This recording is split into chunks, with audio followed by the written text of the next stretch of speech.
പ്രിയപ്പെട്ട ഉദ്യോഗാർത്ഥികളെ, ടെക് പിഎസ്സിയുടെ പുതിയൊരു വീഡിയോയിലേക്ക് ഏവർക്കും സ്വാഗതം. നമ്മൾ ഇന്ന് ഈ വീഡിയോയിൽ ചർച്ച ചെയ്യുന്നത് കഴിഞ്ഞ പ്രാവശ്യം നടന്ന അസിസ്റ്റന്റ് മോട്ടോർ വെഹിക്കിൾ ഇൻസ്പെക്ടർ അഥവാ AMVയുടെ പ്രീവിയസ് ക്വസ്റ്റ്യൻസ് ആണ്.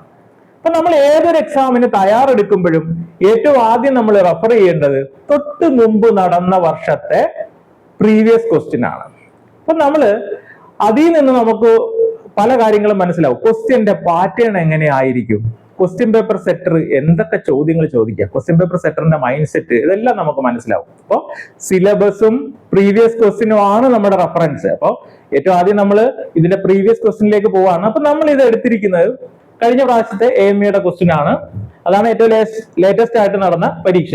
അപ്പൊ പരീക്ഷ നടന്നത് 26/5/2023 ക്വസ്റ്റ്യൻ കോഡ് ഞാനിവിടെ പറയുന്നത് നിങ്ങൾക്ക് സൈറ്റിൽ നിന്നൊക്കെ ഡൗൺലോഡ് ചെയ്യാനുള്ള എളുപ്പത്തിന് വേണ്ടിയിട്ടാണ്. ക്വസ്റ്റ്യൻ കോഡ് 45/2023 ആയിരുന്നു. നമ്മളിപ്പോ എടുത്തേക്കുന്ന ആൽഫ കോഡ് A ആണ്.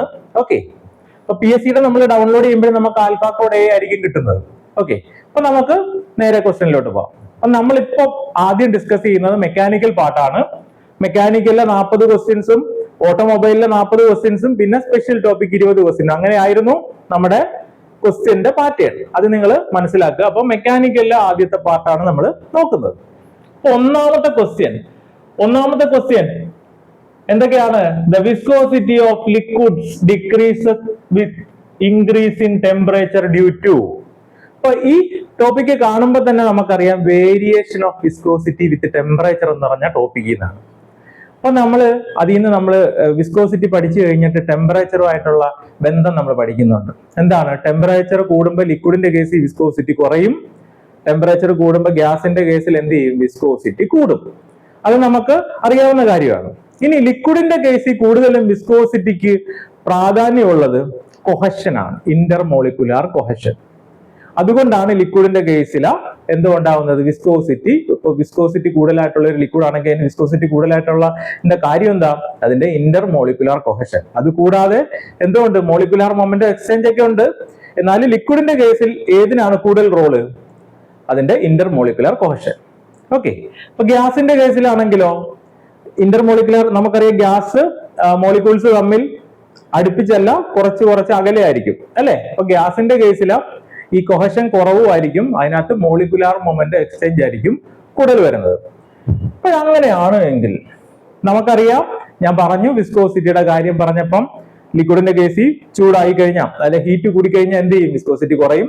ഗ്യാസിന്റെ കേസിൽ വിസ്കോസിറ്റി കൂടും. അപ്പൊ എന്തുകൊണ്ട്? ഇപ്പഴാ നമുക്കറിയാവുന്ന കാര്യം എന്താണ്? വിസ്കസ് ഫോഴ്സ് എന്തുകൊണ്ടാണ് ഉണ്ടാവുന്നത്? കൊഹസീവ് ഫോഴ്സ് കൊണ്ടും അതേപോലെ തന്നെ മൊമെന്റം ട്രാൻസ്ഫർ കൊണ്ടുമാണ് അല്ലെ. ഇന്റർമോളിക്കുലർ ആയിട്ടുള്ള മൊമെന്റം ട്രാൻസ്ഫർ കൊണ്ടാണ് അല്ലെ, ഇന്റർമോളിക്കുലർ മൊമെന്റം എക്സ്ചേഞ്ച് കൊണ്ടാണ്. അപ്പൊ ഇവിടെ നമ്മൾ മനസ്സിലാക്കേണ്ട കാര്യം, ലിക്വിഡിന്റെ കേസിൽ പ്രീഡോമിനേറ്റ് ചെയ്യുന്ന എന്താണ്? മോളിക്കുലാർ ഇന്റർമോളിക്കുലാർ കൊഹഷൻ ആണ് അല്ലെ. മോളിക്കുലാർ മൊമെന്റം എക്സ്ചേഞ്ച് അവിടെ കുറവാണ്. എന്നാൽ ഗ്യാസിന്റെ കേസിലോ ഇന്റർമോളിക്കുലാർ കൊഹഷൻ കുറവും എന്താണ്? മോളിക്കുലാർ മൊമെന്റം എക്സ്ചേഞ്ച് ആണ് കൂടുതൽ അല്ലെ. അപ്പൊ നമുക്ക് എന്തായിരിക്കും സംഭവിക്കുന്നത്? ലിക്വിഡിന്റെ കേസിൽ ടെമ്പറേച്ചർ കൂടുമ്പോ എന്താ ചെയ്യുന്നത്? നമ്മുടെ കൊഹസീവ് ഫോഴ്സ് കുറയും അല്ലെ. കൊഹസീവ് ഫോഴ്സ് കുറയും. അപ്പൊ എന്തായാലും ലിക്വിഡിന്റെ കേസിൽ എന്ത് ചെയ്യും? വിസ്കോസിറ്റി എന്ത് ചെയ്യും? ഹീറ്റ് കൂടുമ്പോൾ വിസ്കോസിറ്റി കുറയും. ഗ്യാസിന്റെ കേസിലാണെങ്കിലോ, ഗ്യാസിന്റെ കേസിൽ നമ്മൾ ചൂട് കൊടുക്കുമ്പോൾ എന്ത് ചെയ്യും? ഇന്റർമോളിക്കുലാർ മൊമെന്റം എക്സ്ചേഞ്ച് കൂടും അല്ലെ. അപ്പൊ അത് കൂടുന്നതുകൊണ്ട് ഗ്യാസിന്റെ കേസിൽ എന്താണ്? ടെമ്പറേച്ചർ കൂടിയ വിസ്കോസിറ്റി കൂടും. ഇതാണ് നമ്മുടെ ചോദ്യത്തിൽ ഉള്ളത്. അതായത് variation of viscosity with temperature അല്ലെ. അപ്പൊ വിസ്കോസിറ്റി അറിയാത്തവർക്ക് വേണ്ടി ഞാൻ പറയുകയാണ്. വിസ്കോസിറ്റി ഓൾമോസ്റ്റ് എല്ലാവർക്കും അറിയാമെന്ന് വിശ്വസിക്കുന്നു. എന്നാലും വിസ്കോസിറ്റി അറിയാത്തവർക്ക് ഏറ്റവും സിംപ്ലസ്റ്റ് ആയിട്ട് പറയുകയാണ്, വിസ്കോസിറ്റി എന്ന് പറഞ്ഞാൽ എന്താ? ഒരു ലിക്വിഡോ അല്ലെങ്കിൽ ഗ്യാസോ അല്ലെങ്കിൽ ഒരു ഫ്ലൂയിഡ് സിംപ്ലി ഫ്ലോ ചെയ്യാൻ പറ്റുന്ന ഒരു സാധനം അല്ലെ. ഫ്ലൂയിഡിന് ഒഴുകാനുള്ള റെസിസ്റ്റൻസ്, ഏറ്റവും സിംപ്ലസ്റ്റ് ആയിട്ട് പറഞ്ഞാൽ അതിന് ഒഴുകാനുള്ള റെസിസ്റ്റൻസ് ആണ് എന്തോന്ന്? വിസ്കോസിറ്റി. ഓക്കെ ആണോ? അപ്പൊ നമുക്ക് ഒഴുകാനുള്ള റെസിസ്റ്റൻസ് കൂടുതലാണെങ്കിൽ വിസ്കോസിറ്റി കൂടുതലാണെന്ന് പറയാം. അത് കുറയ്ക്കാൻ വേണ്ടി എന്ത് ചെയ്താൽ മതി? ലിക്വിഡിന്റെ കേസ് ഇത്തിരി ചൂടാക്കി കഴിഞ്ഞാൽ എന്ത് ചെയ്യും? ഒഴുകാനുള്ള റെസിസ്റ്റൻസ് കുറയും, വിസ്കോസിറ്റി കുറയും. എന്തുകൊണ്ടാ?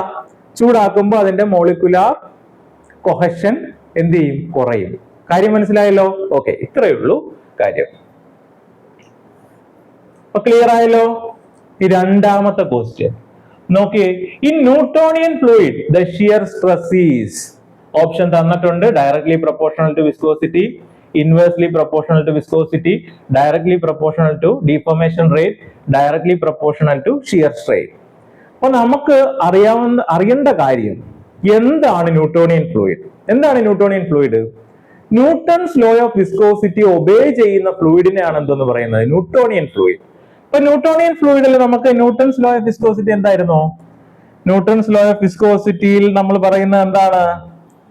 Tau is proportional to mu into do u by do y എന്നാണ്. Do u by do y. ഇത് ഒബേ ചെയ്യുന്ന ഫ്ലൂയിഡിനെ എന്തോന്ന് പറയും? Newtonian fluid. അപ്പൊ ഇവിടെ നമ്മൾ മനസ്സിലാക്കേണ്ട കാര്യം, ടോ എന്ന് പറഞ്ഞാൽ എന്തായിരുന്നു? ഷിയർ സ്ട്രെസ് ആണ്. ടോ എന്ന് പറഞ്ഞാൽ എന്താണ്? ഷിയർ സ്ട്രെസ് ആണ്. മ്യൂ എന്ന് പറഞ്ഞാലോ കോഎഫിഷ്യന്റ് ഓഫ് വിസ്കോസിറ്റി അല്ലെ? മ്യൂ എന്ന് പറഞ്ഞാൽ കോഎഫിഷ്യന്റ് ഓഫ് വിസ്കോസിറ്റി അല്ലെ കോഎഫിഷ്യന്റ് ഓഫ് ഡൈനാമിക് വിസ്കോസിറ്റി എന്നൊക്കെ പറയും. ദെൻ ഈ d u by d y പറയുന്ന പേരാണ് velocity gradient. Velocity gradient or അതിന്റെ വേറൊരു പേരാണ് ഷിയർ സ്ട്രെയിൻ. ഓക്കെ, ഇനി നിങ്ങളൊന്ന് നോക്കിയേ ഓപ്ഷനകത്തോട്ട്. ഏതായിരിക്കും നമ്മുടെ ഓപ്ഷനിൽ വരുന്നത്? ഏതായിരിക്കും ഓപ്ഷനിൽ വരുന്നത്? ഓപ്ഷൻ വായിക്കുക. എന്താണ്? ഇതാണോ? എ ആണോ? പിന്നെ എന്താണ്? ഏതാണ് ഓപ്ഷൻ വരുന്നത്? ഓപ്ഷൻ ഡി ആണ് ആൻസർ ആയിട്ട് വരുന്നത്. Option D is the answer. Okay, option D is the answer. Okay ആണേ? ക്ലിയർ ആണേ?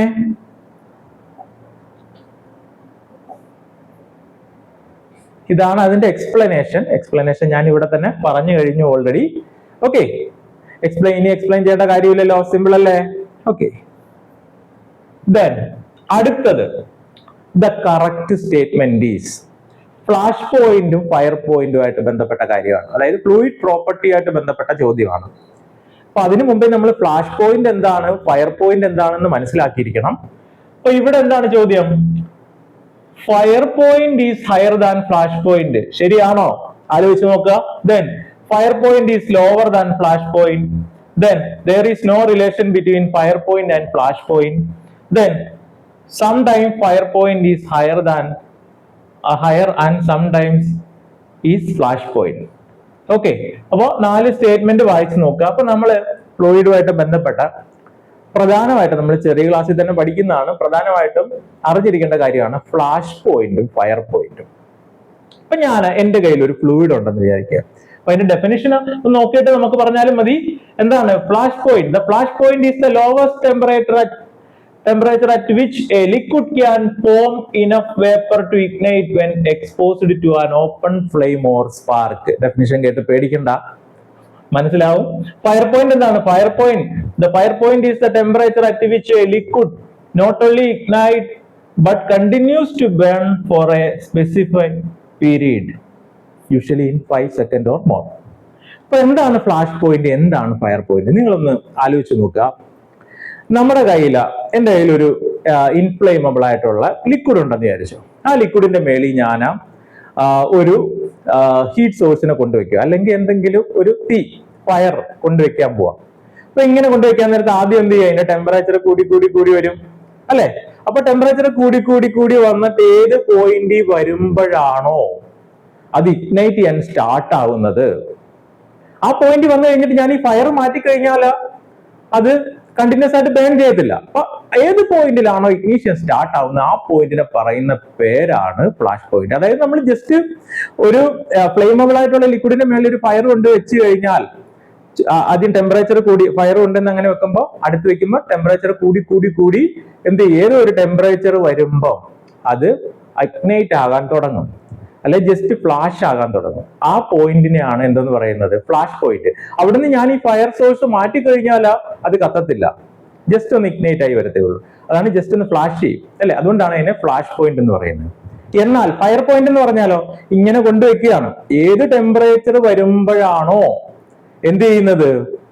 ഇഗ്നീഷ്യൻ തുടങ്ങി അത് എന്ത് ചെയ്യുന്നത്, കണ്ടിന്യൂ ചെയ്യുന്നത്, അതായത് ബേണിങ്. അപ്പൊ ഞാൻ ആ ഹീറ്റ് സോഴ്സ് എടുത്ത് മാറ്റിയാലും എന്ത് ചെയ്യും, ഇഗ്നീഷൻ സ്റ്റാർട്ട് ചെയ്തു, ബേണിങ് എന്ത് ചെയ്യും, കണ്ടിന്യൂ ചെയ്യും. അറ്റ്ലീസ്റ്റ് 5 സെക്കൻഡ് എങ്കിലും കണ്ടിന്യൂ ചെയ്യും. ഓക്കെ, അപ്പൊ ആ പോയിന്റിനെയാണ് എന്തോന്ന് പറയുന്നത്, ഫയർ പോയിന്റ്.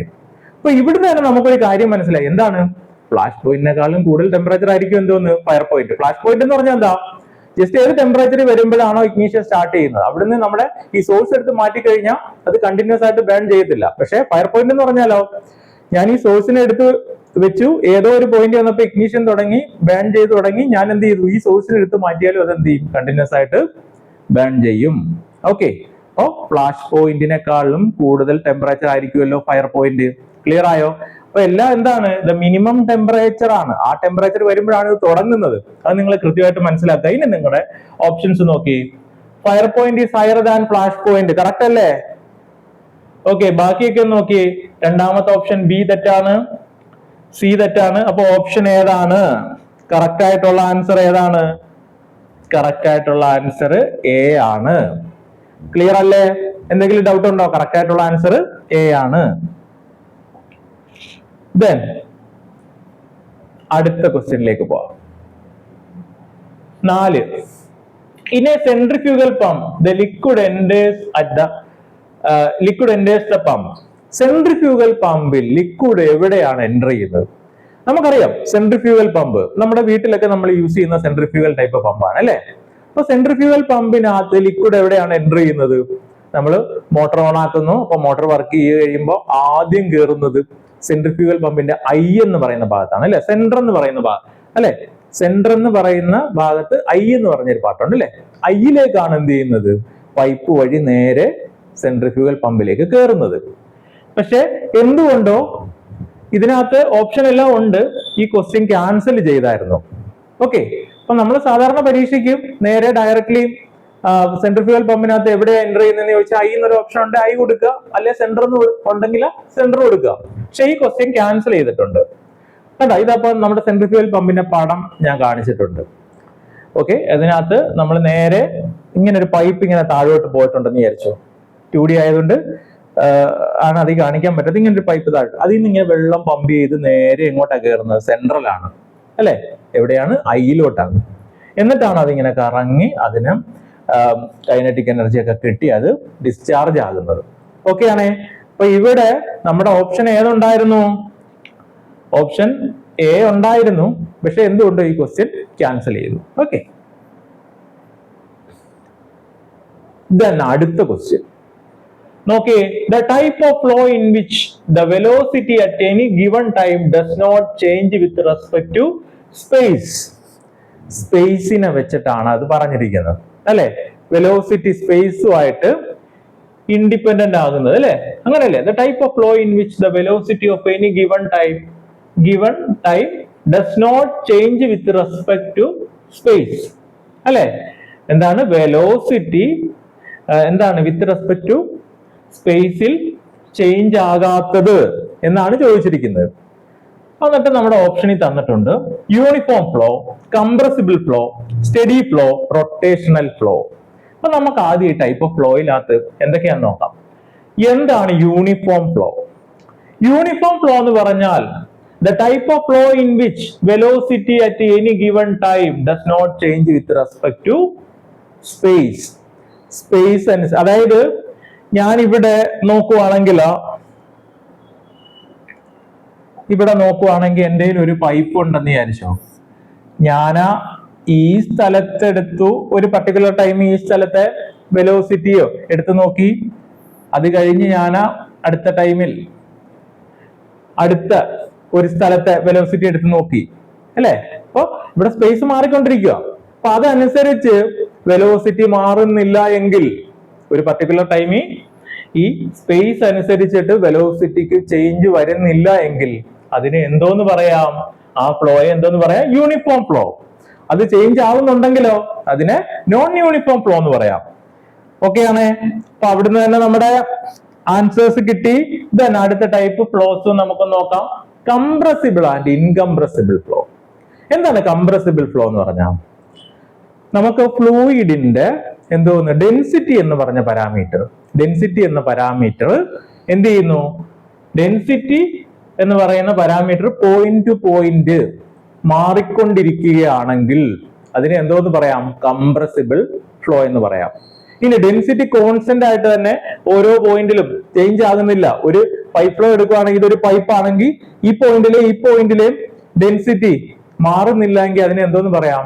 ഇൻകംപ്രസിബിൾ ഫ്ലോ എന്ന് പറയാം. ദെൻ അടുത്തത് സ്റ്റഡി ആൻഡ് അൺസ്റ്റഡി. ഈ സ്റ്റഡി എന്ന് പറയുന്ന വാക്ക് കേൾക്കുമ്പോൾ തന്നെ നമ്മൾ മനസ്സിലാക്കിക്കണം വിത്ത് റെസ്പെക്ട് ടു ടൈം ആണ്. അപ്പം എന്താണ്? Fluid characteristics like velocity, pressure, density ഇതൊന്നും വിത്ത് റെസ്പെക്ട് ടു ടൈം അനുസരിച്ചിട്ട് മാറുന്നില്ല എങ്കിൽ എന്താണ്? അതിനെ എന്തോന്ന് പറയാം? Study flow. ടൈം അനുസരിച്ച് മാറുന്നുണ്ട് എങ്കിലോ അൺസ്റ്റഡി ഫ്ലോ. ദെൻ അടുത്തത് റൊട്ടേഷണൽ ഫ്ലോയും ഇറോട്ടേഷണൽ ഫ്ലോയും. റൊട്ടേഷണൽ ഫ്ലോ എന്ന് പറഞ്ഞാൽ എന്താ? A flow is said to be rotational if the fluid particles while moving in the direction of flow rotate about their mass centre. ഒരു ഫ്ലൂയിഡ് ഇങ്ങനെ ഒഴുകിക്കൊണ്ടിരിക്കുക, അത് ഒഴുകുന്ന കൂട്ടത്തിൽ തന്നെ അതിന്റെ സ്വന്തം മാസ് സെന്ററിൽ തന്നെ റൊട്ടേറ്റും കൂടെ ചെയ്യുന്നുണ്ടെങ്കിൽ അതിനെ എന്തോന്ന് പറയാം? റൊട്ടേഷണൽ ഫ്ലോ എന്ന് പറയാം. ഇനി അതിന്റെ ഓൺ മാസ് സെന്ററിൽ റൊട്ടേറ്റ് ചെയ്യുന്നില്ല എങ്കിലോ അതിനെ ഇറോട്ടേഷണൽ ഫ്ലോ എന്ന് പറയാം. ഇനി നമുക്ക് തിരിച്ചു വരാം നമ്മുടെ ഓപ്ഷനിലോട്ട്. എന്താണ് നമ്മുടെ ഓപ്ഷനിൽ ചോദിച്ചേക്കുന്നത്? എന്താണ്? Does not change with respect to space. ഞാൻ പറഞ്ഞു സ്പേസ് ആണെങ്കിൽ എന്താണ്? നമ്മൾ അവിടെ യൂണിഫോം നോൺ യൂണിഫോം എന്നുള്ള കാര്യം ഓർക്കുക. ദെൻ ടൈം ആണെങ്കിലോ നമ്മൾ എന്ത് ചെയ്യുക? ടൈം ആണെങ്കിൽ നമ്മൾ അവിടെ സ്റ്റഡി ഓർ അൺസ്റ്റഡി എന്ന് ഓർക്കുക. ദെൻ നമ്മുടെ ഡെൻസിറ്റി പോയിന്റ് പോയിന്റ് ചേഞ്ച് ആകുന്നില്ല എങ്കിൽ, സ്പേസ് വെച്ചിട്ട് ഡെൻസിറ്റി ചേഞ്ച് ആകുന്നില്ല എങ്കിൽ നമുക്ക് ഇൻകംപ്രസിബിൾ അല്ലെ, ചേഞ്ച് ആവുന്നുണ്ടെങ്കിൽ കംപ്രസിബിൾ. ദെൻ സ്റ്റഡി മനസ്സിലായല്ലോ. റൊട്ടേഷണൽ ഫ്ലോ എന്ന് പറഞ്ഞാൽ എന്താ? ഫ്ലോ ഓൾറെഡി നടക്കുന്നുണ്ട്, അതിനോടൊപ്പം തന്നെ നമ്മുടെ ഫ്ലൂയിഡ് എന്ത് ചെയ്യുന്നു? അതിന്റെ ഓൺ മാസ് സെന്ററിനെ ബേസ് ചെയ്ത് റൊട്ടേറ്റിംഗ് കൂടെ ചെയ്യുന്നുണ്ടോന്നോ. അപ്പൊ ഈ ഓപ്ഷന് ഈ ക്വസ്റ്റിന് ഏറ്റവും ആപ്റ്റായിട്ടുള്ള ആൻസർ ഏതാണ്? അല്ലെ ഈ ക്വസ്റ്റിന്റെ യഥാർത്ഥ ആൻസർ ഏതാണ്? വിത്ത് റെസ്പെക്ട് ടു സ്പേസ് ആണ് പറഞ്ഞിരിക്കുന്നത്. അപ്പം ഏതാണ്? Option A is the answer. Okay, then അടുത്ത ക്വസ്റ്റ്യനിലോട്ട് പോവാം.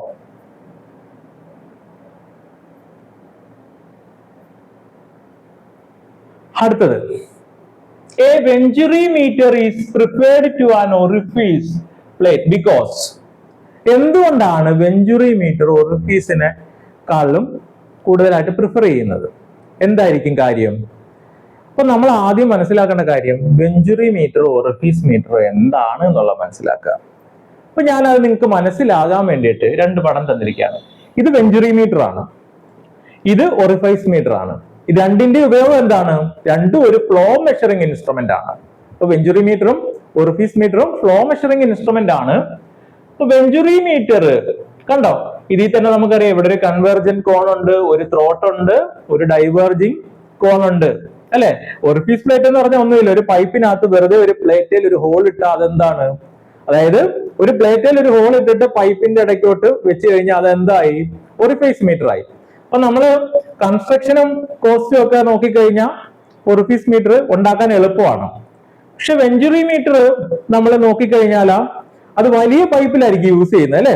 അത് ഉണ്ടാക്കാൻ ഞാൻ പറഞ്ഞു കൺവെർജന്റ്, നമ്മൾ ആ പടത്തിൽ തന്നെ ഉണ്ട്.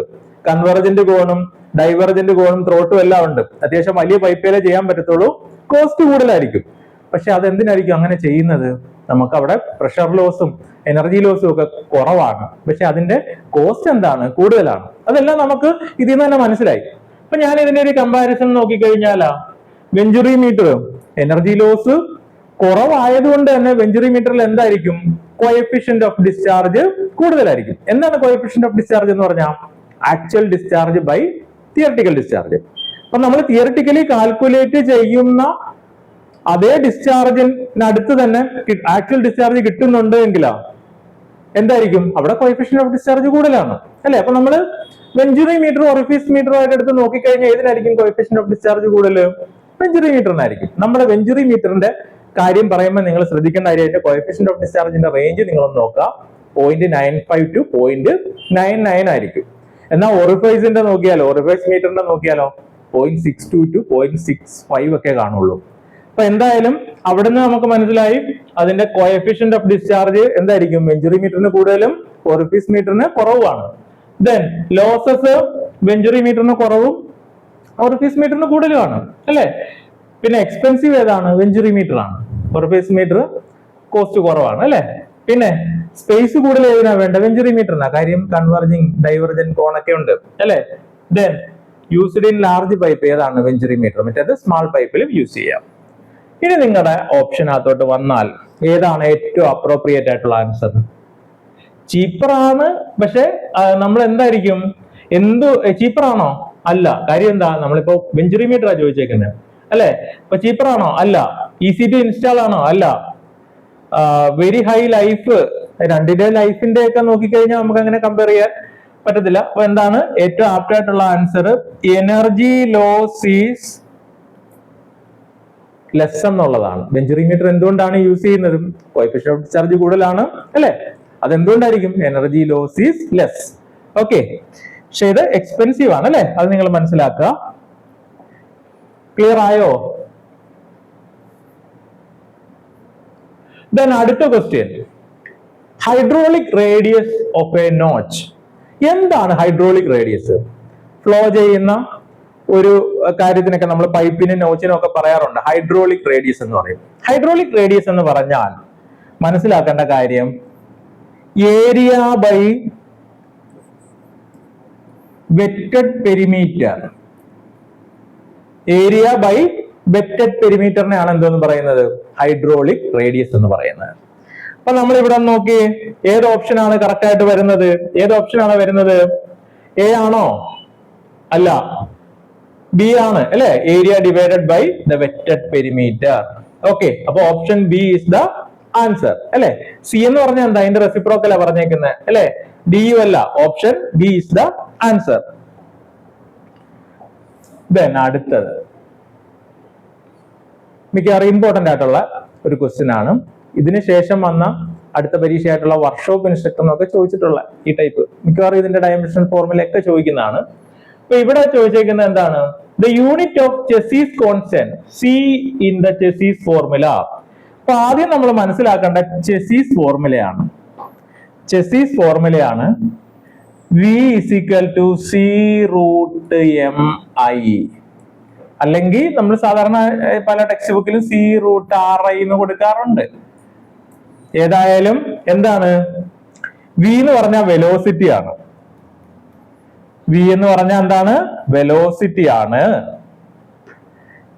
സി ആണ് ചെസീസ് കോൺസ്റ്റന്റ് എന്ന് പറയുന്നത്. എം എന്ന് പറഞ്ഞാൽ hydraulic mean radius. Hydraulic mean radius. Then i എന്ന് പറഞ്ഞാൽ ratio of h f by l ആണ്, അല്ലെങ്കിൽ അതിനെ പറയും slope of hydraulic gradient line എന്ന് പറയും. അപ്പൊ ഇവിടെ നമ്മൾ നോക്കിക്കഴിഞ്ഞാൽ എച്ച് എഫ് എന്ന് പറഞ്ഞാൽ എന്താ, head loss due to friction ആണ്. എൽ എന്ന് പറഞ്ഞാൽ എന്താണ്, പൈപ്പിന്റെ ലെങ്ത് ആണ്. അപ്പൊ ഇതിന് യൂണിറ്റ് ഉണ്ടോ, ഇത് യൂണിറ്റ് ലെസ് ആണ്. വെലോസിറ്റിയുടെ യൂണിറ്റ് എന്താ, വെലോസിറ്റിയുടെ യൂണിറ്റ് മീറ്റർ പെർ സെക്കൻഡ് അല്ലെ. അപ്പൊ metre per second is equal to C root എമ്മിന് യൂണിറ്റ് ഉണ്ട്, ഹൈഡ്രോളിക് മീൻ റേഡിയസ്. റേഡിയസിന്റെ യൂണിറ്റ് എന്താ, മീറ്റർ എടുക്കാം അല്ലെ. ഐക്ക് യൂണിറ്റ് ഉണ്ടോ, ഇല്ല. അപ്പൊ എന്തായിരിക്കും അവസ്ഥ, സി കണ്ടുപിടിക്കാൻ, സിയുടെ യൂണിറ്റ് കണ്ടുപിടിക്കാൻ എന്ത് ചെയ്താൽ മതി, metre per second by root metre. അപ്പൊ എന്ത് വരും answer, metre per second by root metre. അപ്പൊ എന്തായിട്ട് വരും യൂണിറ്റ്, സിയുടെ യൂണിറ്റ് എന്തായിട്ട് വരും, സിയുടെ യൂണിറ്റ് എന്ന് പറയുമ്പോൾ metre raise to 1/2 by second. Option നോക്കി, ഏതാണ് നമ്മുടെ ഓപ്ഷൻ, option d is the answer. Okay, simple ആയിട്ടുള്ള ക്വസ്റ്റ്യൻ ആണ്. പിന്നെ ചില കേസിൽ ഇതിന്റെ ഡയമെൻഷണൽ ഫോർമുല ആയിരിക്കും ചോദിക്കുന്നത് അല്ലെ. നമ്മൾ സാധാരണ എന്താണ് MLT അങ്ങനെയുള്ള ഇതിൽ കൊടുക്കുമല്ലോ, MLT.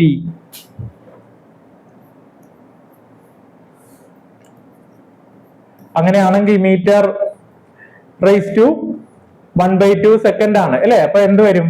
m ഇല്ല. അപ്പൊ എന്തായിരിക്കും? l⁻²1/2 t⁻⁻1.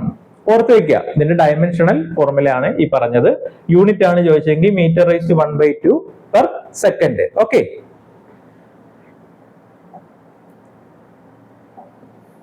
ക്ലിയർ ആയല്ലോ? ഞാൻ എന്റെ എക്സ്പ്ലനേഷൻ ആണ് ഇവിടെ കൊടുത്തിരിക്കുന്നത്, ഞാൻ ഇവിടെ എഴുതി കാണിച്ചു. Then അടുത്തത്, which of the following head laws is significant in a pipe law? നമ്മുടെ ഓപ്ഷൻ തന്നിരിക്കുന്നത് നോക്കി. പൈപ്പ് ഫ്ലോയിൽ ഏറ്റവും കൂടുതൽ സിഗ്നിഫിക്കന്റ് ആയിട്ടുള്ള ലോസ് ഏതാണ്? നമുക്കറിയാം പൈപ്പ് ലോസിന് മേജർ ലോസ് എന്ന് പറയും, മൈനർ ലോസ് ഉണ്ട് അല്ലെ. പൈപ്പ് ലോസിനകത്ത് എന്തൊക്കെയുണ്ട്? മേജർ ലോസ് ഉണ്ട്, മൈനർ ലോസ് ഉണ്ട് അല്ലെ. പൈപ്പില് മേജർ ആയിട്ട് ലോസ് ആവുന്നത് എങ്ങനെയായിരിക്കും? നമുക്കറിയാം major loss due to friction ആണ്. ദെൻ മൈനർ ലോസ് എന്ന് പറയുന്ന സാധനം എന്താണ്? പൈപ്പ് ഫിറ്റിങ്, അതേപോലെ തന്നെ pipe bend, then sudden expansion, sudden contraction, അങ്ങനെ വരുന്ന ബാക്കിയുള്ള അല്ലറ ചില്ലറ സാധനങ്ങളെല്ലാം എന്താണ്? മൈനർ ലോസ് ആണ്. അപ്പോൾ ഏതാണ് ഏറ്റവും സിഗ്നിഫിക്കന്റ്? നമ്മുടെ ഓപ്ഷനിൽ തന്നെ ബാക്കി എല്ലാം മൈനർ ലോസ് ആണ്. മേജർ ലോസ് ആയിട്ടുള്ള ഏതാണ്? ലോസ് ഡ്യൂ ടു എന്താണ്? Loss of head due to friction. Answer കിട്ടിയേ? സിമ്പിൾ അല്ലേ? ഓക്കെ, ഈ ക്വസ്റ്റ്യൻ നോക്കിക്കഴിഞ്ഞാൽ എന്താണ്? വളരെ സിമ്പിൾ ആയിട്ടുള്ള ക്വസ്റ്റ്യൻ ആയിരുന്നു അല്ലെ. മെക്കാനിക്കൽ പാർട്ടൊക്കെ വളരെ സിമ്പിൾ ആണ്. ഈ ക്വസ്റ്റ്യൻ ക്യാൻസൽ ചെയ്ത ക്വസ്റ്റ്യൻ ആണ്. Which relation is incorrect? പക്ഷെ ഇത് വേണമെങ്കിൽ നമുക്ക് ക്യാൻസൽ ചെയ്യാതിരിക്കായിരുന്നു. നോക്കിക്കഴിഞ്ഞാലാ ഏതാണ് ഇൻകറക്റ്റ് എന്നാണ്? പെൽട്ടൺ ടർബൈൻ ഇമ്പൾസ് ടർബൈൻ ആണ് അല്ലെ. പെൽട്ടൺ വീൽ എന്ന് പറഞ്ഞാൽ ഇമ്പൾസ് ടർബൈൻ ആണ്, അത് okay. Francis turbine impulse turbine ആണോ? അത് തെറ്റാണ് അല്ലെ, അത് തെറ്റാണ്. അവര് ചോദിച്ചേക്കുന്നത് ഇൻകറക്റ്റ് ആണ്. അപ്പൊ ഇത് ഇവിടെ നിന്ന് തന്നെ ആൻസർ കിട്ടി. Then Kaplan turbine reaction turbine ആണ്, അതും ശരിയാണ്. ഇൻകറക്റ്റ് ആ ചോദിച്ചേക്കുന്നത്, ഇവിടെ നിന്ന് തന്നെ ആൻസർ ഉണ്ട്. Then Francis turbine reaction turbine ആണ്, ഓക്കെ, അതും ശരിയാണ്. അപ്പൊ ഏതാണ് ഓപ്ഷൻ വരേണ്ടത്? ഓപ്ഷൻ ബി ആണ് വരേണ്ടത്. നമ്മുടെ ക്വസ്റ്റ്യൻ ക്യാൻസൽ ചെയ്തിട്ടുണ്ട്. കാര്യം മിക്കവാറും അവർ ഈ flow, axial flow, radial flow അങ്ങനെയൊക്കെ ആയിരിക്കും ഉദ്ദേശിച്ചത്. പക്ഷെ സെറ്റ് ചെയ്ത് വന്നപ്പോ ഇങ്ങനെയാണ് വന്നത്. ഇനിയിപ്പം 2 പ്രാവശ്യം ഫ്രാൻസിസ് ടർബൈൻ എന്താണ് റിപ്പീറ്റ് ചെയ്ത് വന്നത് കൊണ്ടാണോ എന്ന് അറിയത്തില്ല. എന്തായാലും ഇതിനകത്ത് ആൻസർ ഉണ്ടായിരുന്നു. ഓക്കെ, അപ്പൊ അത് കളയേണ്ട കാര്യമില്ലായിരുന്നു. ക്വസ്റ്റ്യൻ എന്താണ് ക്യാൻസൽ ചെയ്യേണ്ട കാര്യമില്ലായിരുന്നു. ഇനി നിങ്ങൾ ഒരു കാര്യം, ഈ ടർബൈനെ പറ്റി പരാമർശിക്കുമ്പോൾ നിങ്ങൾ മനസ്സിലാക്കേണ്ട കാര്യം, പെൽട്ടൺ വീല് ഹെഡിന്റെ കേസിൽ പറഞ്ഞ ഹൈ ഹെഡ് ആണ് അല്ലെ. ഫ്രാൻസിസ് ടർബൈനോ മീഡിയം ഹെഡ് ആണ്. ദെൻ കപ്ലാൻ ടർബൈനോ ലോ ഹെഡ് ആണ്. അത് നിങ്ങൾ കൃത്യമായിട്ട് മനസ്സിലാക്കുക. ഇനി സ്പീഡിന്റെ സ്പെസിഫിക് സ്പീഡിന്റെ ടൈമിൽ പറഞ്ഞാലോ, Pelton wheel low specific speed, Francis turbine medium, then Kaplan turbine high specific speed. ഇതൊക്കെ ഒന്ന് നിങ്ങൾ മനസ്സിലാക്കി വെച്ചേക്കുക. കാര്യം അതൊക്കെ തിരിച്ചും മറിച്ചും ഒക്കെ ചോദിക്കും. ദെൻ അടുത്ത ക്വസ്റ്റ്യൻ, 10ാമത്തെ ക്വസ്റ്റ്യൻ ക്യാൻസൽഡ് ആയിരുന്നു. 11ാമത്തെ question, the energy of the isolated system is always constant which is given by. തെർമോഡൈനാമിക്സുമായിട്ട് റിലേറ്റ് ചെയ്തിട്ടുള്ള ക്വസ്റ്റ്യൻ ആണ് അല്ലെ, ലോസ് ഓഫ് തെർമോഡൈനാമിക്സ്. അപ്പൊ നമ്മൾ അവിടെ ഈ ഓപ്ഷൻ കാണുമ്പോൾ തന്നെ energy of the isolated system, isolated system എന്ന് പറയുമ്പോൾ തന്നെ അവിടെ എനർജിയും മാസും ഒക്കെ കൺസർവ്ഡ് ആണ് അല്ലെ. ആ ഒരു പേരിൽ തന്നെ നമുക്ക് അവിടുന്ന് നേരെ ഓപ്ഷനിൽ കുത്താം. ഏതാണ്? Conservation of energy. ഏതിലാണ്? ഫസ്റ്റ് ലോ ആണ്. അവിടുന്ന് തന്നെ ആൻസർ കിട്ടും. എന്നാലും നമുക്ക് ബാക്കിയുള്ളതും കൂടെ ഒന്ന് നോക്കാം. നമ്മള് ലോസ് പറയുമ്പോൾ 0th ലോ എന്തിനാണ്? 0th law is the basis of temperature measurement. First ലോയോ conservation of energy. Then second ലോയോ കൺവേർഷൻ ഓഫ് എനർജി. തെറ്റിപ്പോയത് first law conservation of energy, second law conversion of energy ആണ്. അപ്പൊ അവിടെ നമ്മൾ പറഞ്ഞപ്പോ 2 സ്റ്റേറ്റ്മെന്റ് ഉണ്ട്. കെൽവിൻ ബ്ലാങ്ക്സ് ഉണ്ട്, ക്ലോഷ്യസ് സ്റ്റേറ്റ്മെന്റ് ഉണ്ട്. കെൽവിൻ ബ്ലാങ്ക്സ് എന്തായിരുന്നു? ഹീറ്റ് എഞ്ചിനെ പറ്റി പറയും. ക്ലോഷ്യസോ എന്താണ്? റെഫ്രിജറേറ്റർ ഓർ ഹീറ്റ് പമ്പിനെ പറ്റി പറയും. ദെൻ തേർഡ് ലോ എന്താണ്? Third law related to entropy of a substance at ഏതാണ്? Absolute zero temperature. Absolute zero ടെമ്പറേച്ചറിൽ എൻട്രോപ്പി ആയിട്ട് റിലേറ്റ് ചെയ്ത കാര്യങ്ങൾ പറയുന്നതാണ് തേർഡ് ലോ. അപ്പൊ എന്തായാലും നമ്മുടെ ഓപ്ഷനിൽ നിന്ന് തന്നെ നമുക്ക് ക്ലിയർ ആണ്. ഐസൊലേറ്റഡ് സിസ്റ്റം എന്നൊക്കെ പറഞ്ഞിട്ടുള്ളത് കൊണ്ട് അവിടെ ഓർത്തോണം conservation of energy, first law. Okay, clear അല്ലേ? Then അടുത്ത തെർമോഡൈനാമിക്സിലെ ക്വസ്റ്റ്യൻ ആണ്. A series of operations which take place in a certain order and restore the initial condition at the end is known as. ആ ക്വസ്റ്റ്യനിൽ നിന്ന് തന്നെ നമുക്ക് അതിന്റെ ഉത്തരം കിട്ടി. എന്താണ്? തെർമോഡൈനാമിക് സൈക്കിൾ എന്നാണ് അതിന്റെ ഉത്തരം. ഓക്കെ അല്ലെ? അപ്പൊ അതിനു മുമ്പേ നമ്മൾ എന്താണ് ഒരു സൈക്കിൾ എന്നുള്ള കാര്യം മനസ്സിലാക്കുക. സൈക്കിൾ എന്താണ്? സൈക്കിൾ ഇവിടെ ഞാനിപ്പോ കണ്ടോ, ഇതൊരു പ്രോസസ് ആണെന്ന് വിചാരിച്ചു. അടുത്ത പ്രോസസ്സ്, അതിന്റെ അടുത്ത പ്രോസസ്സ്, എല്ലാ പ്രോസസ്സും ഞാൻ ഇവിടുന്ന് തുടങ്ങി 1 2 3 4. 1 തുടങ്ങി പ്രോസസ്സ് 2 to 3 ആയി, അടുത്ത പ്രോസസ്സ് 3 to 4 ആയി, 4 to 1 അല്ലെ? ഇനിഷ്യൽ സ്റ്റേറ്റും ഫൈനൽ സ്റ്റേറ്റും എന്താണ്? ഐഡന്റിക്കലാ. ഇങ്ങനെയുള്ള സാധനത്തിനെ പറയുന്ന പേരാണ് എന്തോന്ന്? Thermodynamic cycle. അപ്പൊ ക്വസ്റ്റ്യൻ എന്ന് പറഞ്ഞാൽ തെർമോഡൈനാമിക് സൈക്കിൾ എന്നുള്ളത് ക്ലിയർ ആണ്. ഇനി ഇതിനകത്ത് കുറച്ച് കാര്യങ്ങൾ നമ്മളൊന്ന് മനസ്സിലാക്കിയിരിക്കണം. എന്തൊക്കെയാണ്? സ്റ്റേറ്റ് എന്താണ്, പാത്ത് എന്താണ്, അങ്ങനെയുള്ള കുറച്ച് കാര്യങ്ങൾ നിങ്ങളൊന്ന് ബേസിക് ആയിട്ട് മനസ്സിലാക്കിയിരിക്കണം. കണ്ടോ, ഞാനിപ്പോ ഇവിടെ നിങ്ങൾക്ക് കൃത്യമായിട്ട് മനസ്സിലാവാൻ വേണ്ടിയിട്ട് ഞാൻ പറയണത് എന്റെ ഒരു വെറുതെ ഒരു സിമ്പിൾ ആയിട്ടൊരു പിസ്റ്റൺ സിലിണ്ടർ അറേഞ്ച്മെന്റ് ഉണ്ട്.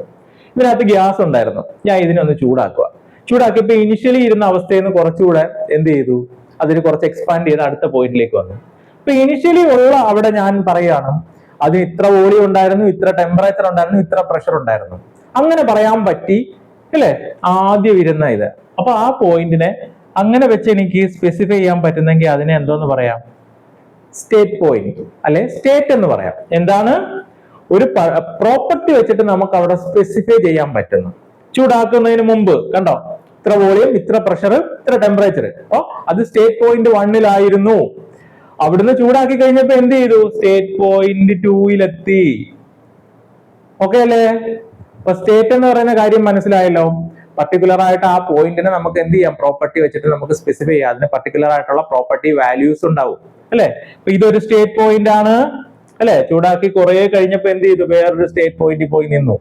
ഇതിനിടയ്ക്ക് ചൂടാകുമ്പോഴെല്ലാം ഇതിനിടയ്ക്ക് ഇങ്ങനെ കുറെ കാര്യങ്ങളുണ്ട്. ഇതെല്ലാം ഓരോ സ്റ്റേറ്റ് പോയിന്റ്സ് ആണ്. ഓക്കെ അല്ലേ? ക്ലിയർ ആണോ?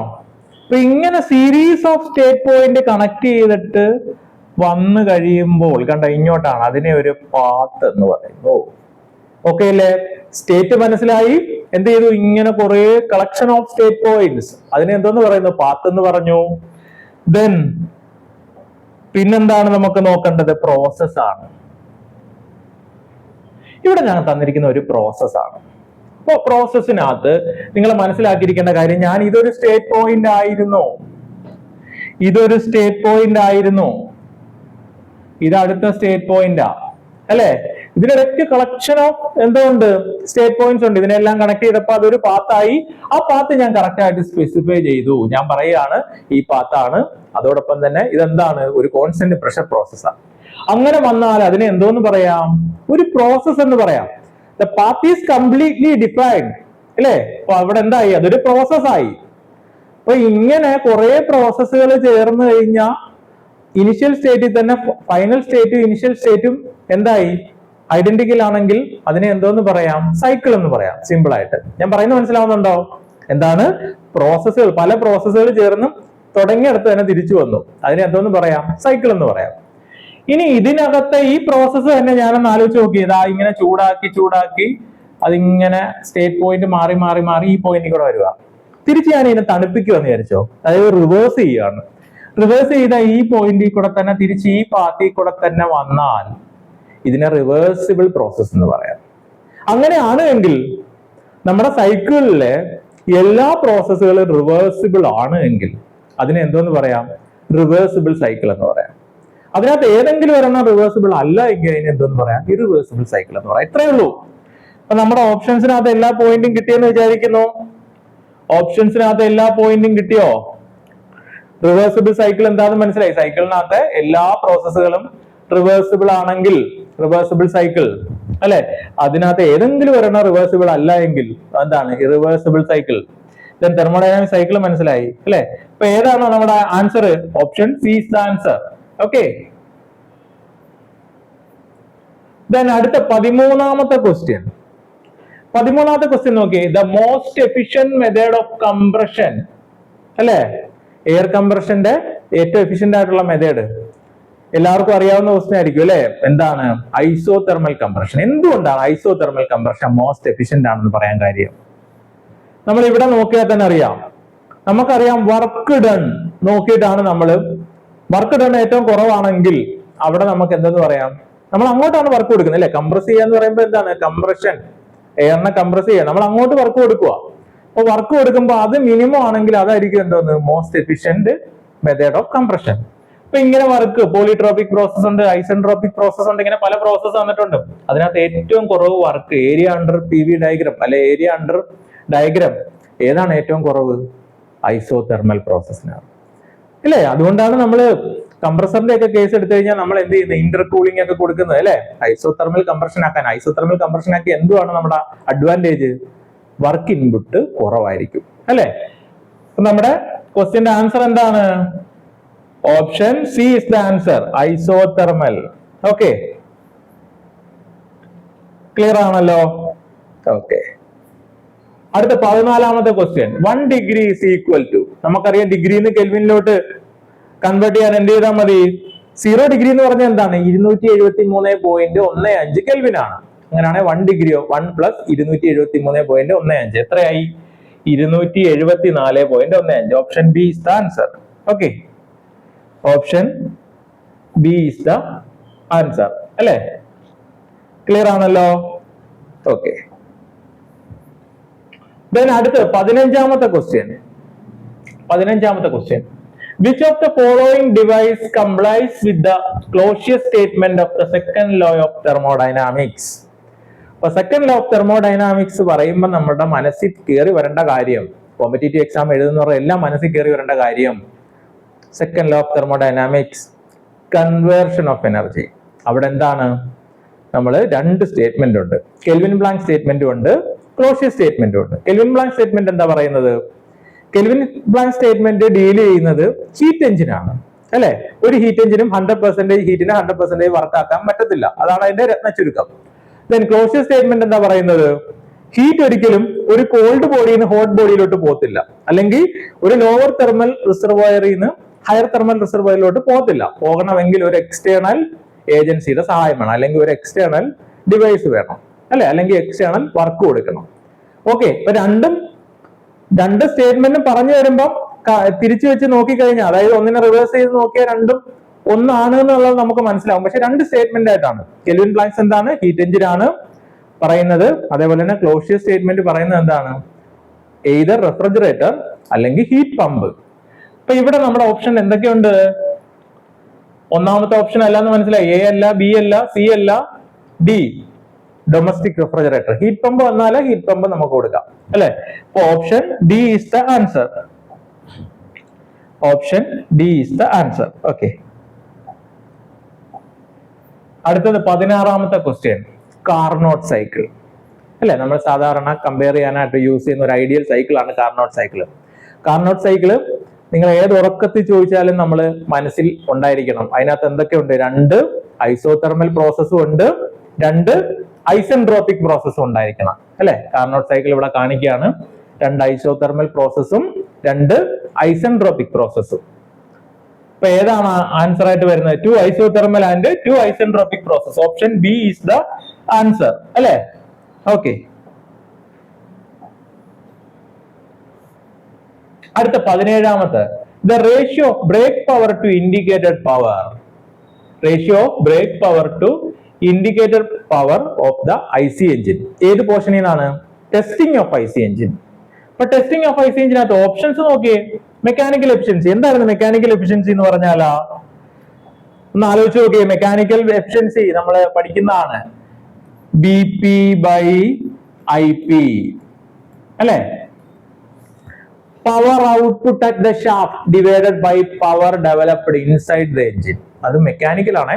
Mechanical power output at the shaft divided by mechanical power developed inside the engine cylinder. അതാണ് എന്ത്? Mechanical efficiency.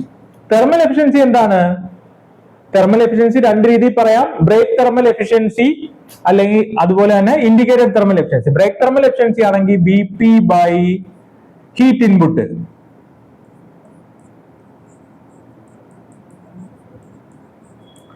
Indicated thermal efficiency ആണെങ്കിൽ IP by heat input. Heat input എന്ന് പറഞ്ഞാൽ എന്താ? Mass of fuel into calorific value. Then volumetric efficiency.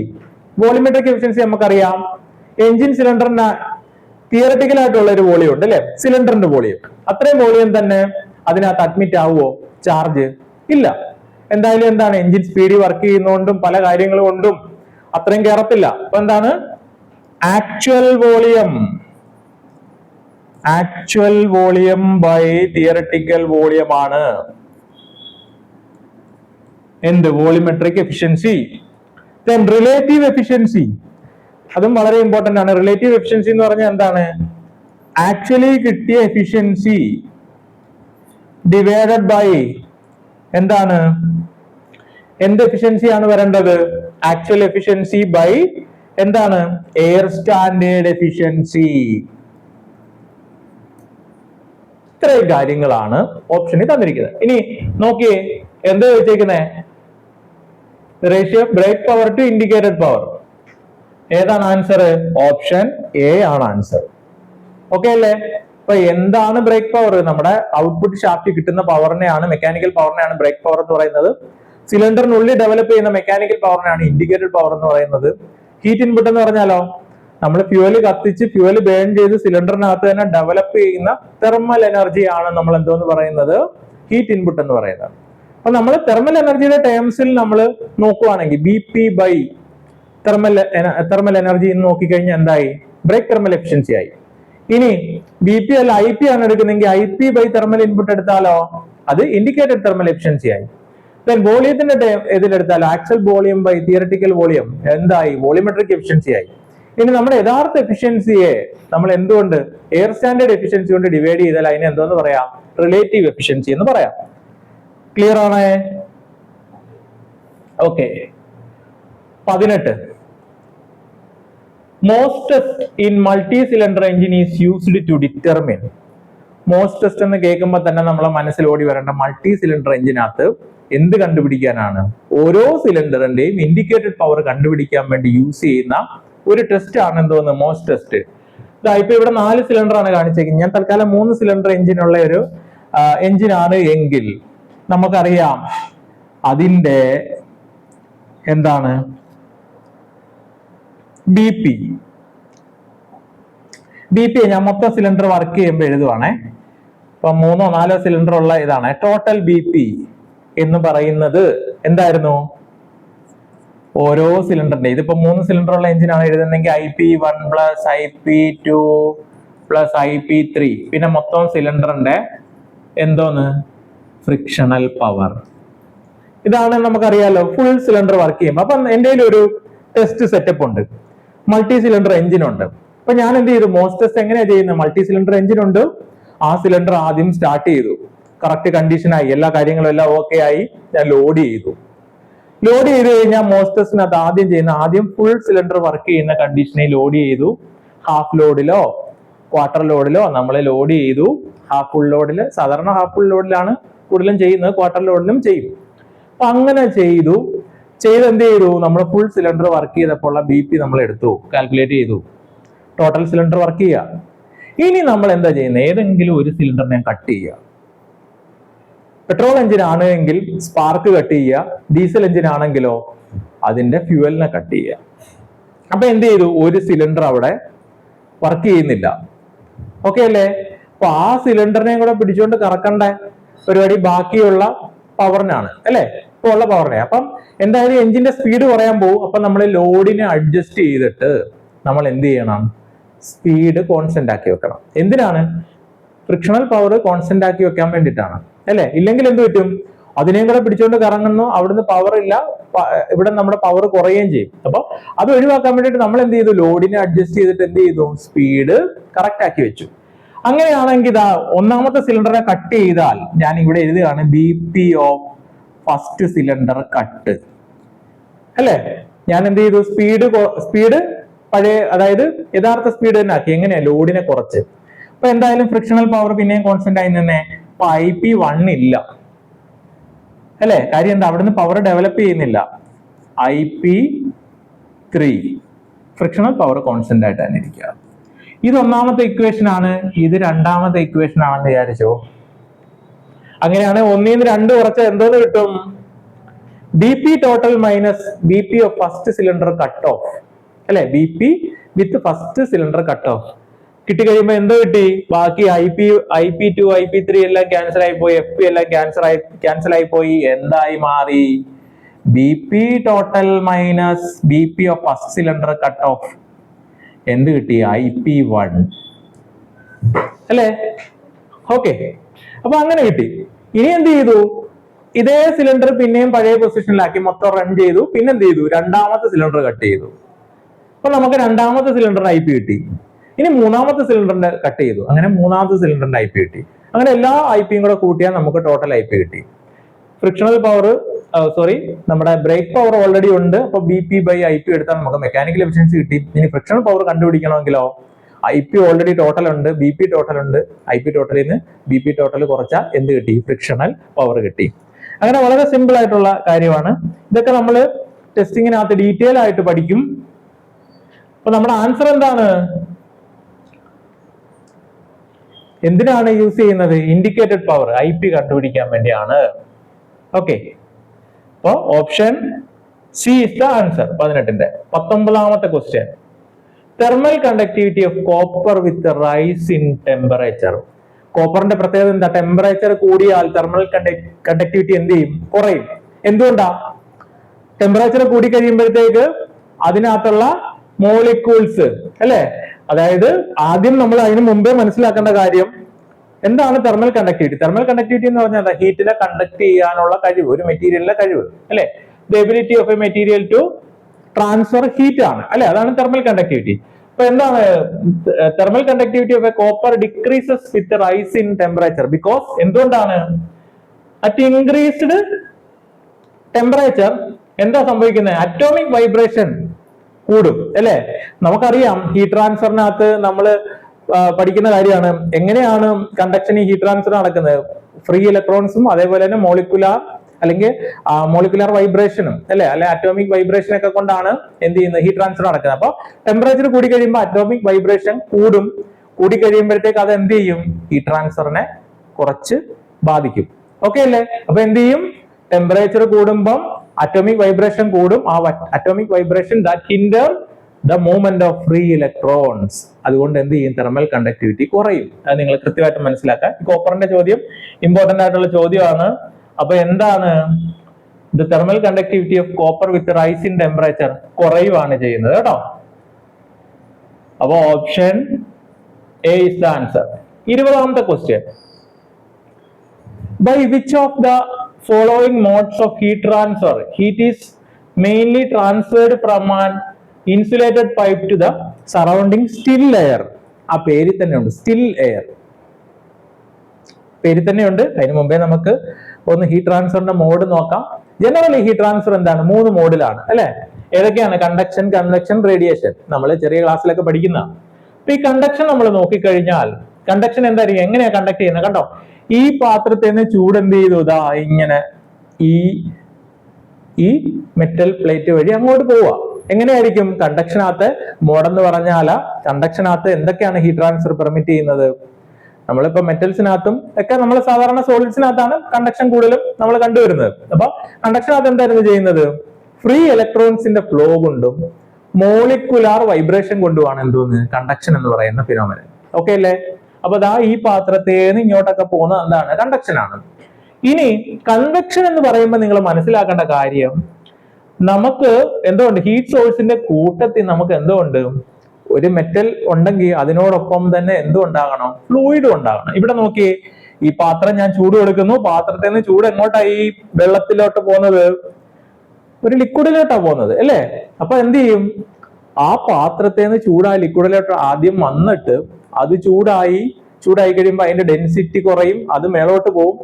ഇനി തണുത്ത ഭാഗം താഴോട്ട് വരും, അതും ചൂടാകും, പിന്നെയും മേലോട്ട് പോകും, അതിന് മേളിലുള്ള തണുത്ത ഭാഗം താഴോട്ട് വരും. ഇങ്ങനെയുള്ള മോഷനും കൂടെ അതിനകത്ത് വരും, മിക്സിംഗ് എന്ന് പറയും അല്ലെ. അപ്പൊ അവിടെ എന്താണ്, അവിടെ കണ്ടക്ഷനോടൊപ്പം തന്നെ എന്തോ നമ്മുടെ ലിക്വിഡ് അല്ലെ, അതായത് കൺവെക്ഷൻ എന്ന് പറയുമ്പോൾ തന്നെ നമുക്ക് എന്തോ ഉണ്ട്, അവിടെ ഒരു ലിക്വിഡിന്റെ പ്രസൻസ് കൂടെ വരും അല്ലെ. ആ ലിക്വിഡ് എന്ത് ചെയ്യും, ആദ്യം ചൂട് പിടിക്കും, അതിന്റെ ഡെൻസിറ്റി കൂടും, ഡെൻസിറ്റി കുറയും, ഡെൻസിറ്റി കുറഞ്ഞിട്ട് അത് മേലോട്ട് പൊങ്ങി വരും, അതിന്റെ മേളിലുള്ള ഡെൻസിറ്റി കൂടുതലുള്ള ഫ്ലൂയിഡ് അതിന്റെ താഴോട്ട് വരും, അതും ചൂട് പിടിക്കും. അങ്ങനെ അതിനകത്തൊരു ബോയിൻ ഫോഴ്സ് ഒക്കെ ഡെവലപ്പ് ആയി അങ്ങനെയാണ് അവിടെ എന്ത് ചെയ്യുന്നത്, ഹീറ്റ് ട്രാൻസ്ഫർ നടക്കുന്നത്. കാര്യം മനസ്സിലായില്ലേ? നമ്മള് വെള്ളം തിളപ്പിക്കുമ്പോൾ ഉള്ള കാര്യം ഒന്ന് ആലോചിച്ച് നോക്കിയത്, പാത്രത്തിൽ നിന്ന് വെള്ളത്തിലോട്ട് ചൂട് പിടിക്കും, താഴെയുള്ള വെള്ളം ചൂടായി മേലോട്ട് പൊങ്ങി വരും, അതിന് മേളിലുള്ള വെള്ളം താഴോട്ട്, അങ്ങനെ ആയിരിക്കും എന്തോന്ന് വരുന്നത്, ഹീറ്റ് ട്രാൻസ്ഫർ നടക്കുന്നത്. അപ്പൊ അവിടെയും നമ്മുടെ ഇതിന്റെ മോഷൻ, ഫ്ലൂയിഡിന്റെ മോഷൻ നാച്ചുറലി ആണ് നടക്കുന്നതെങ്കിൽ, ബോയിൻ ഫോഴ്സ് അങ്ങനെ ബോയൻസി വഴിയാണ് അങ്ങനെ നടക്കുന്നതെങ്കിൽ അതിനെ പറയുന്ന പേര്, നാച്ചുറലി ആണ് നടക്കുന്നതെങ്കിൽ അതിനെ പറയും നാച്ചുറൽ കൺവെക്ഷൻ എന്ന് പറയും. ഇനി നമ്മൾ കൺവെക്ഷൻ കൂട്ടാൻ വേണ്ടി നമുക്കറിയാം, നമുക്ക് ചൂട് വരുമ്പോൾ നമ്മൾ ഫാൻ ഇടും അല്ലെ. എന്തോ ചെയ്യുന്നത്, നമ്മൾ എന്തോ ചെയ്യുന്നത്, ഫോഴ്സ്ഡ് കൺവെക്ഷൻ ആണ് അല്ലെ. ഫ്ലൂയിഡിനെ നല്ല ഫോഴ്സില എന്ത് ചെയ്യാണ്, ഹിറ്റ് ചെയ്യുകയോ ചെയ്യുന്നത്. അപ്പൊ അങ്ങനെയുള്ള കൺവെക്ഷനെ പറയും ഫോഴ്സ്ഡ് കൺവെക്ഷൻ. അല്ലാതെ നമ്മൾ പാത്രത്തിൽ വെള്ളമൊക്കെ തിളപ്പിക്കുമ്പോൾ അത് നാച്ചുറൽ കൺവെക്ഷൻ ആണ് അല്ലെ. ഇപ്പൊ നാച്ചുറൽ കൺവെക്ഷനും ഉണ്ട്, ഫോഴ്സ്ഡ് കൺവെക്ഷനും ഉണ്ട്. ഇനി അടുത്ത ഒരു മോഡ് ഓഫ് ഹീറ്റ് ട്രാൻസ്ഫർ ഉണ്ട്, റേഡിയേഷൻ. കണ്ടോ, ഇവിടെ ഞാനിങ്ങനെ ഹീറ്റ് സോഴ്സ് വെച്ചേക്കും, അവിടുന്ന് ഇലക്ട്രോ മാഗ്നറ്റിക് വേവ്സ് ആയിട്ട് എന്ത് ചെയ്യും, ഹീറ്റ് ട്രാൻസ്ഫർ നടക്കും. അതെല്ലാം ഇവിടെ പറഞ്ഞിരിക്കുന്നത്. കണ്ടക്ഷൻ എന്താണ്, കൺവെക്ഷൻ എന്താണ്, റേഡിയേഷൻ എന്താണ്. നമ്മുടെ ക്വസ്റ്റ്യനിലോട്ടൊന്ന് വന്നാലോ, നമ്മളൊന്ന് ശ്രദ്ധിച്ചേ. By which of the following modes of heat transfer, എന്താണ്, ഒരു insulated pipe surrounding still air അവിടെ അനങ്ങാതെ നിൽക്കുക. അപ്പൊ അവിടുന്ന് തന്നെ ഒരു ഫ്ലൂയിഡിന്റെ പ്രസൻസ് ഉണ്ട് അല്ലെ. ഏതാണ്, കൺവെക്ഷൻ ആണ്. എന്ത് കൺവെക്ഷൻ ആണ്, നാച്ചുറൽ കൺവെക്ഷൻ ആണ്. നാച്ചുറൽ കൺവെക്ഷൻ ആണ്. Option D is the answer. അപ്പൊ കാര്യങ്ങൾ മനസ്സിലായല്ലോ. അപ്പൊ നമ്മുടെ ക്വസ്റ്റ്യൻ ഡിസ്കഷന്റെ പാർട്ട് 1 ആണ് ഇപ്പൊ നടന്നത്. നമ്മൾ മെക്കാനിക്കലിൽ 40 ചോദ്യങ്ങളുണ്ട്. 40 ചോദ്യങ്ങളാകുമ്പോഴത്തേക്ക് നമ്മുടെ വീഡിയോ ഒരുപാട് ലെങ്തി ആവും. അത് കാരണം 20 ചോദ്യം വെച്ച് നിർത്തുകയാണ്. അടുത്ത പാർട്ട് നമ്മൾ അടുത്ത ക്ലാസ്സിൽ ഡിസ്കസ് ചെയ്യുന്നതായിരിക്കും. ദെൻ കാര്യങ്ങൾ മനസ്സിലായല്ലോ. അപ്പൊ ഈ കോഴ്സിന് അല്ലെങ്കിൽ AMVA എന്ന് പറയുന്ന പരീക്ഷയ്ക്ക് സീരിയസ് ആയിട്ട് അപ്രോച്ച് ചെയ്യുന്ന കുട്ടികൾക്ക് നമ്മളൊരു ലോങ് ടൈം ബാച്ച് സ്റ്റാർട്ട് ചെയ്തിട്ടുണ്ട്. കാര്യം എന്തായാലും ഇത് ഒരുപാട് കാര്യങ്ങൾ പഠിക്കാനുണ്ട്. അപ്പൊ നമ്മൾ ഡീറ്റെയിൽഡ് ആയിട്ട് ഏറ്റവും സിസ്റ്റമാറ്റിക് ആയിട്ട് പഠിച്ചു തുടങ്ങേണ്ട സമയം കഴിഞ്ഞിരിക്കുന്നു. അതുകൊണ്ട് നമ്മളൊരു ലോങ് ടൈം ബാച്ച് ആണ് സ്റ്റാർട്ട് ചെയ്തേക്കുന്നത്. ഈ മാസം വരെയുള്ള ഈ ഓഫർ 7000. അതോടൊപ്പം തന്നെ ഈ മാസം മന്ത് എൻഡ് ഓഫർ ഉണ്ട് ഒരു 30%. അപ്പൊ എല്ലാം കൂടെ നിങ്ങൾക്ക് 4900 രൂപയ്ക്ക് കേരളത്തിലെ ഏറ്റവും മികച്ച അധ്യാപകരുടെ ക്ലാസ് നിങ്ങൾക്ക് വാങ്ങിക്കാൻ പറ്റും. കേരളത്തിൽ ഒരിടത്തും ഇത്രയും മികച്ച ക്ലാസ് കിട്ടത്തില്ല. നമ്മുടെ കഴിഞ്ഞ പ്രാവശ്യത്തെ വിജയികളാണ്. കഴിഞ്ഞ പ്രാവശ്യം 200-ലധികം വിജയികൾ നമുക്കുണ്ടായിരുന്നു മെയിൻ ലിസ്റ്റിൽ തന്നെ. അപ്പോൾ നമ്മുടെ ക്ലാസ് അവൈലബിൾ ആണ്, ഓൺലൈൻ ക്ലാസ് അവൈലബിൾ ആണ്, ലോങ് ടൈം ബാച്ച് ആണ്. പരീക്ഷാ തീയതി വരെ നമ്മൾ ക്ലാസ് തരും. ഫുൾ സിലബസിലെ class, full notes, topic wise പരീക്ഷകൾ, ഫുൾ സിലബസ് ബേസ് ചെയ്തിട്ടുള്ള പരീക്ഷകൾ, പരീക്ഷ വരെ നമ്മൾ ക്ലാസ് തരും. പരീക്ഷ ക്രാക്ക് ചെയ്ത ഇന്റർവ്യൂ ഗൈഡൻസ് ഫ്രീ ആണ്. നിങ്ങൾക്ക് വേണ്ട ഡൗട്ട് ക്ലിയറൻസ്, മെന്റർഷിപ്പും എല്ലാം ഉണ്ടായിരിക്കും. കോഴ്സ് മെന്റർ ചെയ്യുന്ന ഞാനാണ്. ഞാൻ കഴിഞ്ഞ പ്രാവശ്യത്തെ ബാച്ചിന് 200-ലധികം വിജയികളായിരുന്നു. അന്ന് ഞാനാണ് മെന്റർ ചെയ്തത്. അപ്പൊ ഇപ്രാവശ്യം അതിലേറെ വിജയികളെ നമുക്ക് സൃഷ്ടിക്കാം. നമുക്ക് റാങ്ക് ലിസ്റ്റിലെ മെജോറിറ്റി കുട്ടികളും നമ്മളുടെ തന്നെ ആവും ഈ പ്രാവശ്യവും. കഴിഞ്ഞ പ്രാവശ്യം തന്നെ 1/3 റാങ്കിൽ, മെയിൻ ലിസ്റ്റിലെ 1/3 നമ്മുടെ കുട്ടികളാണ്. ഇപ്രാവശ്യം നമ്മൾ പ്രതീക്ഷിക്കുന്നത് റാങ്ക് ലിസ്റ്റിന്റെ മെജോറിറ്റിയും നമ്മുടെ കുട്ടികളായിരിക്കണം എന്നുള്ളതാണ്. അതുകൊണ്ട് നിങ്ങൾക്ക് നിങ്ങളുടെ നല്ല റാങ്ക് കിട്ടാനും നിങ്ങൾക്ക് ജോലി പെട്ടെന്ന് കിട്ടാനുമായിട്ട് കേരളത്തിലെ ഏറ്റവും ബെസ്റ്റ് ഇൻസ്റ്റിറ്റ്യൂട്ടാണ് ടെക് PSC. അപ്പോൾ നമ്മുടെ അധ്യാപകരുടെ ഡീറ്റെയിൽസ് ഒക്കെ നമ്മൾ നേരത്തെ ഉള്ള വീഡിയോസിലൊക്കെ ചെയ്തതാണ്. അതൊക്കെ നിങ്ങളൊന്ന് കാണുക. നമ്മുടെ ക്ലാസ്സുകളൊക്കെ നിങ്ങൾ കണ്ടു നോക്കുക. അത് മാത്രമല്ല നിങ്ങളുടെ പ്രീവിയസ് റിസൾട്ട് നോക്കുക. നമ്മുടെ ഫാക്കൽറ്റിയുടെയും മെന്ററിന്റെയും ഒക്കെ ക്വാളിഫിക്കേഷൻസ് നോക്കുക. അപ്പോൾ എൻ്റെ ഇതാണെങ്കിൽ ഞാൻ മെന്റർ ചെയ്തിട്ടുണ്ട് കഴിഞ്ഞ പ്രാവശ്യം. അതേപോലെ തന്നെ 30ഓളം കോമ്പറ്റേറ്റീവ് എക്സാംസുകൾ ക്രാക്ക് ചെയ്തിട്ടുണ്ട്, ഗവൺമെന്റ് സർവീസിൽ വർക്ക് ചെയ്തിട്ടുണ്ട്. അപ്പൊ ആ എക്സ്പീരിയൻസ് എല്ലാം നിങ്ങൾക്ക് ഈ കോഴ്സ് എടുത്തു കഴിഞ്ഞാൽ നിങ്ങൾക്ക് അതെല്ലാം ബെനിഫിഷ്യൽ ആണ്. നിങ്ങൾക്ക് ഒരു എഫോർട്ടും എടുക്കാതെ വെറുതെ പഠിക്കുക മാത്രം ചെയ്ത് നിങ്ങൾക്ക് ആദ്യ റാങ്കിലേക്ക് എത്താം, നിങ്ങളുടെ സ്വപ്ന ജോലിയിലേക്ക് എത്താൻ പറ്റും. അപ്പൊ നിങ്ങൾ ഇതുവരെ കോഴ്സിൽ ജോയിൻ ചെയ്യാത്ത ആളാണെങ്കിൽ എത്രയും പെട്ടെന്ന് ജോയിൻ ചെയ്യുക. ഏറ്റവും മികച്ച ഓഫറിൽ ജോയിൻ ചെയ്യുക. അടുത്ത മാസം എന്തായാലും ഇതിന്റെ കോഴ്സ് ഫീ കൂടും, 10,000 ആകും, അതിന്റെ അടുത്ത മാസം 15,000 ആകും. നമ്മൾ 20,000 വെച്ചാൽ പോലും ആൾക്കാർ വാങ്ങിക്കാനുണ്ട്. കാര്യം കഴിഞ്ഞ പ്രാവശ്യം കേരളത്തിലെ ഏറ്റവും കൂടുതൽ റിസൾട്ട് നമുക്കായിരുന്നു. കേരളത്തിലെ ഏറ്റവും മികച്ച അധ്യാപകർ ടെക് പി എസ് സിയിലാണ്. അതുകൊണ്ട് നിങ്ങൾ മടിച്ചു നിൽക്കേണ്ട, എത്രയും പെട്ടെന്ന് കോഴ്സിലേക്ക് ജോയിൻ ചെയ്യുക. അപ്പോൾ നമുക്ക് പുതിയൊരു വീഡിയോയിൽ കാണാം. ഈ എക്സാമിന് പ്രിപ്പയർ ചെയ്യുന്ന എല്ലാവർക്കും ടെക് പി എസ് സിയുടെ വിജയാശംസകൾ. പിന്നെ